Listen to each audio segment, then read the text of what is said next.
이번 미스터리 사건은 기적에 관련된 이야기를 해보도록 하겠습니다.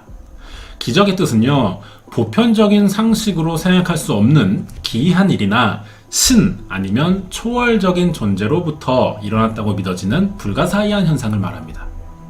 사전에는 일반적으로 일어날 수 없는 현상이라고 설명하고 있어요. 우리도 자주 사용하는 말입니다. 뜻밖의 좋은 상황이 발생하면 기적이다 이렇게 표현하죠. 요즘은 재미로 쓰이는 말이 됐는데 이 말을 진지하게 쓰는 경우가 따로 있습니다. 어떤 오래된 이야기를 종교적 관점에서 해석할 때 그렇죠. 흑사병이나 결핵은 한때 인류를 위협하던 강력한 질병이었습니다. 하지만 지금은 엄청나게 의료기술이 발달해서 거의 발생하지도 않고요. 혹시나 걸리더라도 초기에 알아내기만 하면 쉽게 치료가 가능해졌죠. 인간이 정복한 질병 중 하나입니다. 하지만 그때는 걸리면 살아남을 가능성이 거의 없는 불치병이었어요. 그래서 사람들은 이 병에 걸렸다가 운 좋게 살아남기라도 하면 기적이라고 표현했습니다. 신이 도와줬기 때문에 나았다고 믿는 것이죠. 지금이야 이런 현상을 과학적으로 설명하고 해석할 수 있지만 예전 사람들은 믿기 힘든 현상이 일어났을 때 이걸 기적이라 믿었고 신성시한 것이 보통의 생각이었습니다. 사실 지금도 발전된 과학기술을 가졌지만 기적이라 부를 만한 일들은 계속 일어나고 있어요. 기적이라는 단어 자체에 긍정적인 뜻이 있기 때문에 좋은 말이긴 합니다. 기적을 바라거나 믿는 것도 개인의 자유죠. 하지만 이것을 이용해서 사람들을 속이고 피해자를 만들거나 여기서 이득을 보는 일이 생겨선 안 됩니다. 그렇다 보니 종교계에서는요, 어떤 희귀한 일이 벌어졌을 때 이것을 기적이라는 표현을 써도 좋을지 심사를 합니다. 이 기준을 통과한 경우 기적이 일어난 게 사실이고 믿어도 좋다는 것이죠. 이게 생각보다 아주 깐깐한 기준이고요. 엄격하게 판단하기 때문에 10년에 한 건이 겨우 통과될 정도로 아주 드물다고 합니다. 종교계에서도 그만큼 기적이라는 게 쉽게 일어나지 않는다고 설명해요. 하지만 원인은 과학기술의 발전으로 예전에는 기적으로 불렸지만 지금은 다 이것들이 밝혀지고요. 설명도 가능해지기 때문이라고 볼 수 있죠. 그래서 시간이 지날수록 이 기적을 판단하는 심사가 통과되는 일은 계속 줄어들 겁니다. 난치병을 고치는 데 성공했다는 뉴스나 수십 종의 새로운 약들은 매년 나타나고 있습니다. 사람들의 인식 수준도 더 높아져서요. 굳이 기적이라 표현할 이유도 사실은 없고요. 그래서 종교계에는 과학적으로 설명이 불가능한 현상이나 플라시보 효과를 제외하고 지속적인 치료 효과가 있는지를 증명해야만 기적으로 인정하고 있죠. 이번에 알아볼 이야기가 여기에 해당됩니다. 종교계에서도 기적이라고 인정한 몇 안 되는 사례 중 하나로 아주 유명한데요. 이 이야기를 믿는 사람들은 전 세계적으로 아주 많습니다. 어떤 이야기인지 자세한 내용 궁금하시면 구독과 좋아요 부탁드립니다. 사건이 처음 일어난 때는 1858년 2월 11일 목요일이었습니다. 프랑스 오트피레네 주의 루르드라는 아주 작은 마을에서 베르나데트 수비루라는 여성이 살고 있었죠. 태어날 때부터 아주 몸이 약했고요. 천식도 앓고 있었는데 거기에 가난한 농부 집안의 딸이라서 병원에 가거나 약을 먹을 기회도 없었습니다. 몸이 약하니까 농사를 지을 수도 없겠죠. 베르나데트는 항상 가족에게 이 점을 미안해하고 있었어요. 어떻게 하면 가족에게 그나마 도움이 될까 생각해 보다가 집안에 땔감이 부족하다는 것을 알고 나뭇가지라도 좀 주워오려고 했습니다. 동생들을 데리고 강가로 나간 거죠. 추운 날이라서 밖에 나가면 천식이 더 심해질 수도 있어요. 가족들이 굉장히 말렸지만 더 이상 집에 신세만 지고 있을 수는 없다는 생각에 베르나데트의 고집을 아무도 꺾지 못했습니다. 집을 나선 베르나데트와 동생들은 잔 나뭇가지가 많이 널려있던 공동묘지를 제일 먼저 가봤어요. 평소엔 너무 흔해서 쳐다보지도 않던 나뭇가지들이었는데 이상하게 오늘은 하나도 보이지 않는 겁니다. 주변을 구석구석 다녀봤지만 하나도 발견하지 못했고요. 어느덧 강 근처 오솔길을 지나서 마사비엘이라고 부르는 동굴 앞 개울까지 도착하게 됩니다. 왠지 이 주변엔 있을 것 같다는 느낌이 들었어요. 문제는 베르나데트가 천식 때문에 차가운 개울을 건너지 못한다는 겁니다. 동생들은 이미 건너서 동굴 앞에 도착하고 있었죠. 급한 마음에 베르나데트는 하는 수 없이 양말을 벗고 개울을 건너려고 시도해 봅니다. 이때 마침 동굴 쪽에서 폭풍우 치는 소리가 들려왔어요. 갑자기 비가 오나 싶어서 하늘을 올려다봤지만 비는 오지 않았고요. 잘못 들었다고 생각한 베르나데트는 다시 개울을 건너려고 하는데 똑같은 소리가 다시 들려오는 겁니다. 놀란 베르나데트가 소리나는 쪽으로 고개를 돌려봤어요. 동굴 앞에서 자라고 있던 장미 덤불이 바람에 따라 움직이고 있었고요. 동굴 안에 있는 무언가가 밖으로 나오고 있던 거죠. 동굴 밖을 나오려고 하는 것의 정체는요, 금색 구름에 둘러싸인 채 장미 덤불을 타고 있던 매우 아름다운 여인이었습니다. 사람의 외형을 했지만 사람처럼 느껴지지 않은 신기한 모습에 베르나데트가 한참을 찾아봤다고 하는데요. 그러자 이 여인이 인자한 미소를 지으며 가까이 오라는 손짓을 했다고 합니다. 베르나데트가 홀린 듯이 이 여인 앞에 다가가서 무릎을 꿇고 자기도 모르게 묵주를 꺼내 들었다 그래요. 이거 볼 여인이 다시 미소를 지으면서 고개를 끄덕였다라고 전해지죠. 이 정체불명의 여인은 허리까지 흘러내리는 긴 머리에 16세에서 17세 정도의 젊은 아가씨처럼 보였고 발끝까지 오는 긴 드레스와 겉옷차림에 빛이 날 정도로 하얀 면사포를 썼는데 허리엔 푸른 띠를 차고 있었다고 합니다. 이 여인도 손에는 묵주를 들고 있었어요. 보통의 묵주는 갈색입니다. 그런데 이 여인이 가지고 있던 것은 금색 실에 깨어져 있는 흰색 묵주였다고 해요. 여인이 아무 말 없이 성호를 이렇게 그었다고 합니다. 그러자 베르나데트도 성호를 따라 긋고 조용히 기도를 시작했어요. 그 다음엔 같이 찬송가를 부르고 다시 빛에 휩싸여서 이 여인이 사라졌다고 합니다. 베르나데트는 여인이 사라진 줄 모르고 계속 무릎을 꿇고 기도를 하고 있었어요. 이때 개울가를 건너 땔감을 모으러 갔던 동생들이 언니가 따라오지 않으니 다시 돌아왔습니다. 그리고 언니가 혼자 기도하고 있던 장면을 보게 됐어요. 이상한 장면인 거죠. 동생들이 언니를 놀렸습니다. 하지만 베르나데트는 전혀 신경 쓰지 않았고요. 멍하니 하늘만 보면서 계속 기도를 했어요. 그러다가 개울물에 손을 한번 담가 봤는데요. 조금 전까지는 발도 못 담글 정도로 차가운 개울물이 따뜻하게 변해 있는 겁니다. 동생들은 표정이 밝아진 베르나데트를 보고 무슨 일이 있었는지를 물어봤어요.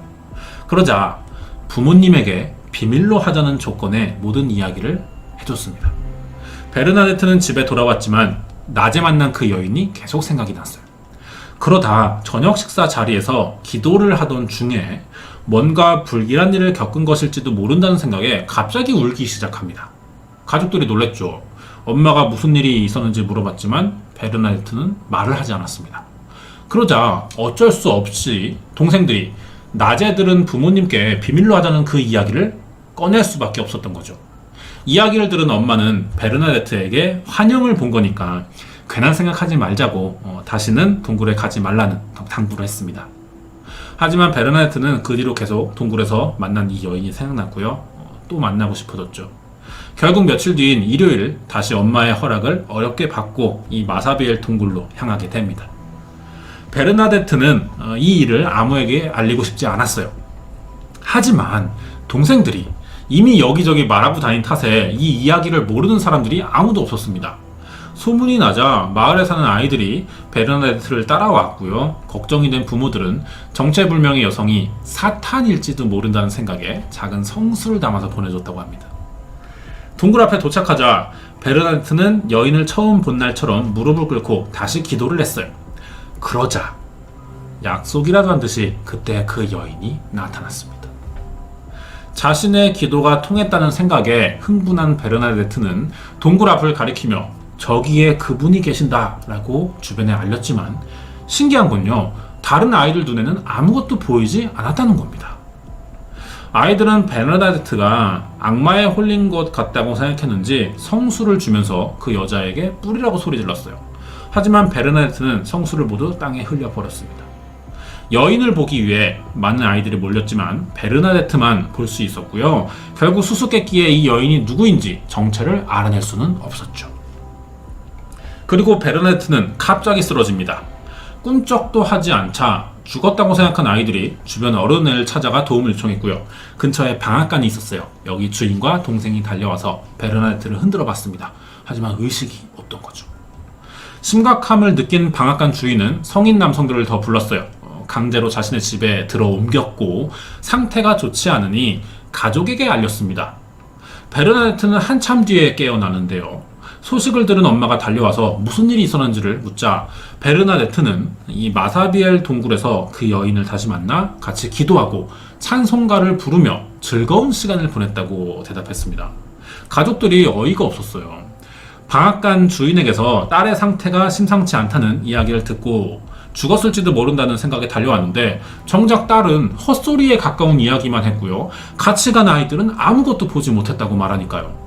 걱정과 동시에 화가 난 엄마는 베르나데트가 가족을 마을의 웃음거리로 만들었다면서 크게 혼냈습니다. 그래도 베르나데트는 며칠간 계속해서 이 여인을 찾아갔고요. 기도를 했어요. 그러자 정성에 감동한 이 여인이 이렇게 말을 했다고 합니다. 너에게 이 세상의 행복은 약속하지 못하지만 다음 세상의 행복은 약속한다면서 앞으로 2주 동안 매일 동굴에 찾아와 기도를 하라고 말했다는 거죠. 이 여인은 베르나데트가 천식에 걸렸었고 당시 의학기술로 고칠 수 없고 오래 살지도 못한다는 것을 이미 알고 있는 것 같았습니다. 이렇게 베르나데트는 매일 여인을 찾아가서 같이 기도를 했고요. 아주 즐거운 시간을 보냈다고 전해지는데요. 반대로 베르나데트가 미쳤다고 생각한 가족들은 동굴로 가지 못하도록 매번 말렸지만 여인이 말한 대로 2주간 동굴을 찾아갑니다. 약속한 마지막 날이었던 1858년 2월 25일 마사비엘 동굴을 찾아온 베르나데트에게 동굴 근처의 진흙을 파 샘물을 마시고 동굴에서 자라는 풀을 뜯어먹으라고 말을 합니다.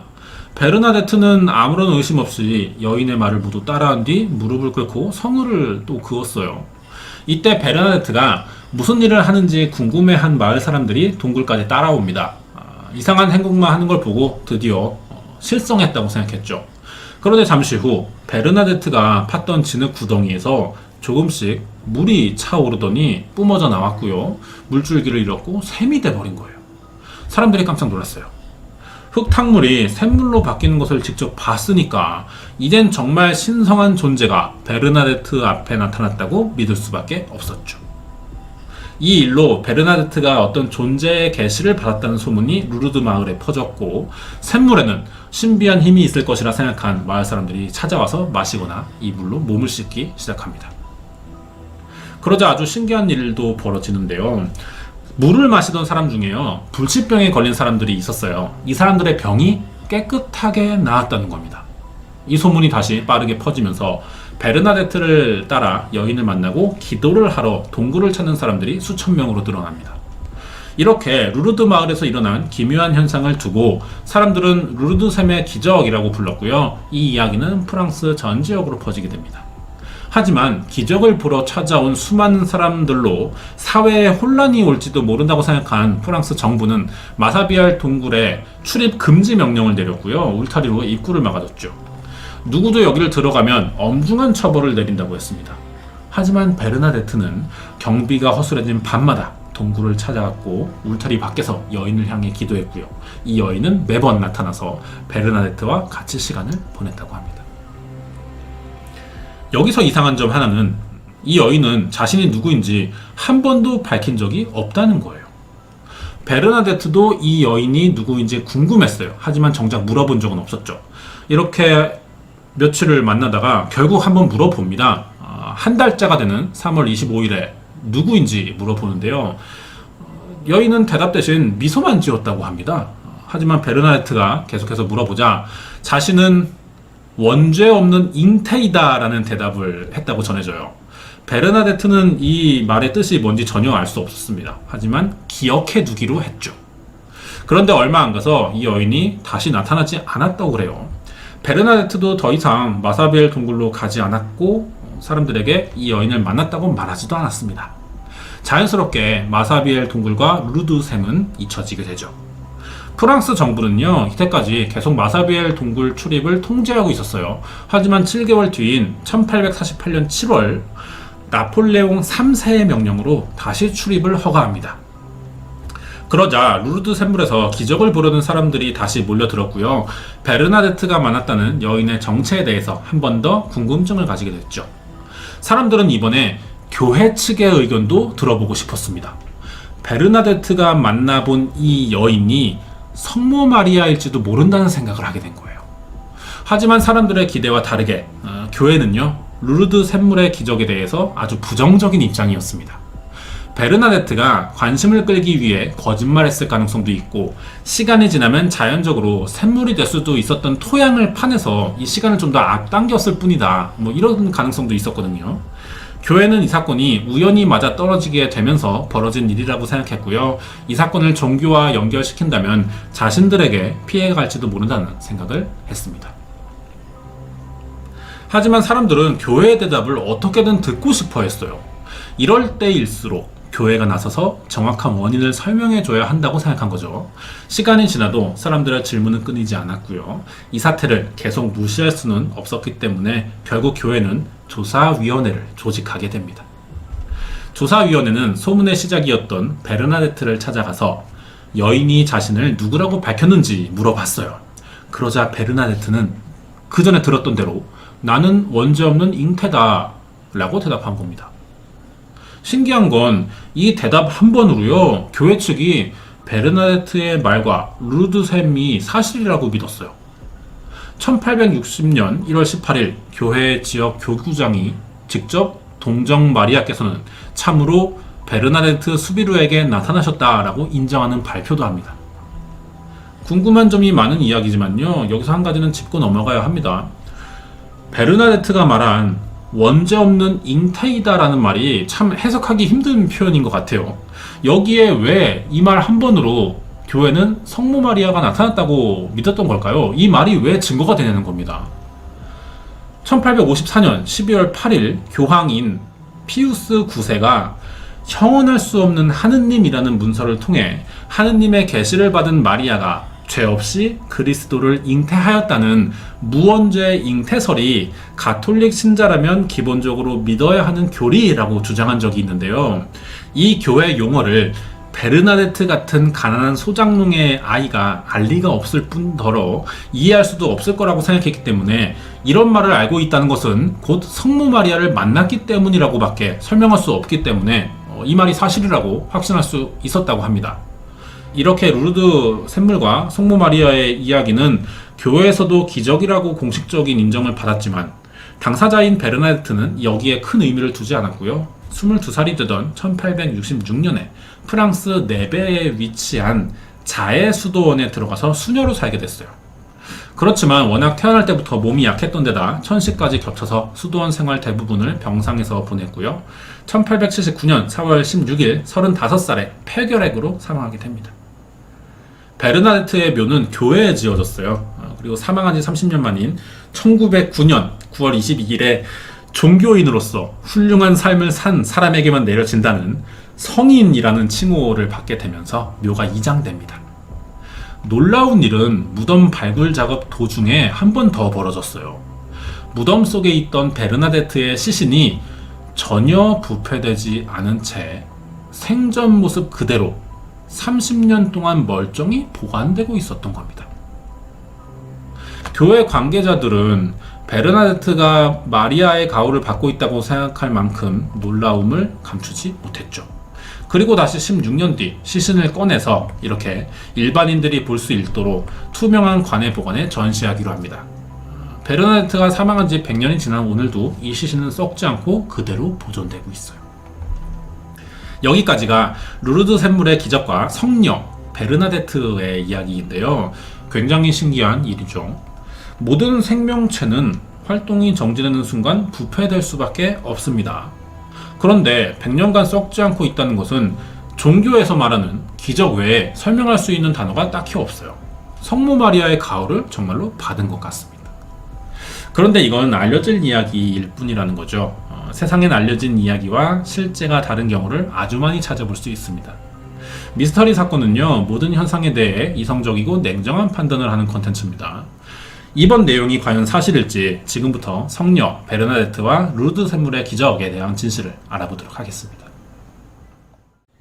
첫 번째로, 알려진 사실과는 다르게 베르나데트는 가족을 포함한 어느 누구에게 성모 마리아를 봤다고 이야기한 적이 없습니다. 자신이 본 그대로 여인의 외형을 설명했을 뿐이고요. 자신이 파낸 루르드 샘물은 한 번도 기적의 샘이라고 부른 적이 없다는 거예요. 본인이 직접 이렇게 이야기했다는 거죠. 내용을 다시 돌려보면 눈치채실 수 있는데요. 모든 설명들이 베르나데트의 시점이 아니고 누군가가 베르나데트를 보고 전한 말이라는 겁니다. 이게 기록에 남은 거고 우리가 볼 수 있는 거죠. 이 내용들을. 오히려 베르나데트가 본 여인은 성모 마리아이며 우연히 발견한 루르드의 샘물을 기적의 샘이라 부른 사람들은 이 현상을 직접 본 게 아니라 다 누군가에게 전해 들었고 소문을 통해 접하게 됐다는 겁니다. 결국 이 소문의 근원지는요, 현재 베르나데트의 이야기를 기적이라 판단하고 이 시신으로 가장 큰 이득을 보고 있는 교회 측이라고 보는 게 타당하죠. 성모 마리아의 가호를 받아 썩지 않는다는 시신 전체로 엄청난 홍보 효과가 발생하고 있거든요. 여기서 확실히 해야 될 부분이 있습니다. 당시 교회 측은 이 사건이 실제로 일어난 기적이라고 판단한 이유가 단지 교육을 제대로 받지 못한 여자아이가 원죄 없는 잉태라는 말을 사용했기 때문이라고 했죠. 그렇다면 베르나데트는 이 용어를 어떻게 알았냐는 겁니다. 베르나데트를 포함한 당시 마을 사람들의 대부분은요, 가톨릭 신자였습니다. 일정한 날이 되면 교회에 가서 기도를 했을 거예요. 그러다 보면 주변 사람들이나 교회 신부에게 자연스럽게 이 말을 들어봤을지도 모른다는 정황이 생기는데 교회에서는 이 부분을 전혀 신경 쓰지 않은 것 같다는 생각이 듭니다. 가난한 사람이라 글을 전혀 읽지 못하고 교육도 받지 못했을 것이라는 고정관념 때문에 베르나데트의 증언만 듣고 성급한 판단을 내렸을 가능성이 있어요. 아니면 그런 판단을 일부러 내렸을 가능성도 있고요. 오히려 천식으로 투병 중이던 베르나데트는 루르드의 샘물이 천식을 치유해 줄 것이라 믿지도 않았고요. 의학적인 치료를 받으러 이웃 마을의 온천을 더 자주 갔었다고 합니다. 누군가 샘의 기적에 대해 묻는 사람이 있으면 그 이야기는 전부 사실이 아니라면서 대답한 적도 있어요. 이 기록들이 남아 있습니다. 결국 이 이야기는 주변 사람들에게 실제로 있던 일보다 크게 부풀려지는 바람에 사실과 다른 이야기가 실제처럼 돼버린 케이스죠. 사실 확인이 되지 않았는데도 사실이라 믿게 된 대표적인 사례가 되겠습니다. 두 번째, 절대 부패하지 않는다는 베르나데트의 시신 이야기인데요. 처음에 베르나데트의 무덤을 발굴했을 때 당시 습도가 높아서 나무 재질로 된 물건들은 모두 부패했지만 시신 자체는 크게 부패하지 않았습니다. 하지만 1925년에 두 번째로 무덤을 파냈을 때는 이미 부패가 진행 중이었어요. 하지만 사람들에게 공개할 수 없겠다고 판단한 교회 측이 옷으로 가려지지 않는 얼굴과 손 부분을 밀랍으로 씌워서 막을 만들어 둔 거죠. 그러니까 부패된 시신을 복원해서 지금 공개하고 있다는 겁니다. 물론 보는 사람들을 위해 교회 측의 배려라고 볼 수도 있지만요, 이러한 부분들을 정확하게 설명해주고 있지 않아요. 그렇기 때문에 베르나데트가 뛰어난 신앙심으로 신의 가호를 받아 시신이 썩지 않는다고 믿는 이러한 현상이 생기고 있는 거죠. 마지막으로요, 베르나데트가 처음으로 발견했다는 이 샘과 샘물을 마시고 병이 나았다는 이야기 알아보겠습니다. 동굴에서 나타난 여인의 계시대로 진흙을 파내보니 샘물이 만들어졌다는 것은 사실이긴 해요. 그런데 이게 기적 때문이 아니라 원래부터 지하수가 있는 자리였다는 것이 나중에 지질학적으로 밝혀집니다. 이 샘물의 성분을 조사해 보니까 아주 많은 양의 게르마늄이 포함되어 있다 그래요. 그러니까 질병 치료에 약간은 도움이 될 수도 있던 거죠. 하지만 현대에 들어서 다시 한번 수질 성분을 다시 조사해 보게 됐어요. 게르마늄이 포함된 건 맞지만 약으로 쓰일 만큼 양이 많은 건 또 아니라고 합니다. 여기 들어있는 성분이 산소, 질소, 탄산석회, 마그네시아, 탄산철, 알칼리성 탄산염, 규산염 등이 들어있었다고 하는데 이 성분들이요, 사실 우리가 지금 마시고 있는 식수에서 다 볼 수 있는 성분들이라는 겁니다. 결국 아주 깨끗한 식수 수준밖에 되지 않는다는 거죠. 이 물을 마시고 병이 나았다는 기적으로 알려진 사례 중 의학의 도움을 받지 않고 치료된 경우가 드물게 보고되고 있긴 합니다. 하지만 이것도 사실관계가 명확하지 않다는 점이 아직 남아있고요. 종합해보면 베르나데트는 스스로 루르드 샘과 성모 마리아의 존재에 대해 직접적으로 언급한 적이 없고 자신이 우연히 겪은 일로 과장된 소문이 퍼지자 많은 사람들이 병을 고치러 이곳을 찾아왔지만 사실 기적은 없었다는 겁니다. 이렇게 보면 나중에 수도원에 들어가 평생을 살았다는 부분도 우리가 이해해 볼 수 있어요. 자신은 아무것도 한 게 없는데 어느 날 신에게 선택된 사람이 되어 있었고 매일 수많은 사람들이 이 현상을 보러 찾는다면 죄책감이 조금은 들 수도 있을 겁니다. 나 때문에 이런 거짓 소문이 퍼졌다는 생각이죠. 베르나데트도 이런 과장된 소문의 피해자 중 한 명이 될지도 모른다는 생각을 해볼 수 있어요. 정말 기적이 일어났다면 본인의 천식이 가장 먼저 치료됐겠죠. 결국 기적이라는 건 아무에게도 일어나지 않았고요. 애초에 처음부터 없었던 겁니다. 자, 여기까지입니다. 전 세계의 기적으로 보고된 대표적 사례 중 하나인 루르드 샘물과 성모 마리아의 존재에 관한 사건 파일이었습니다.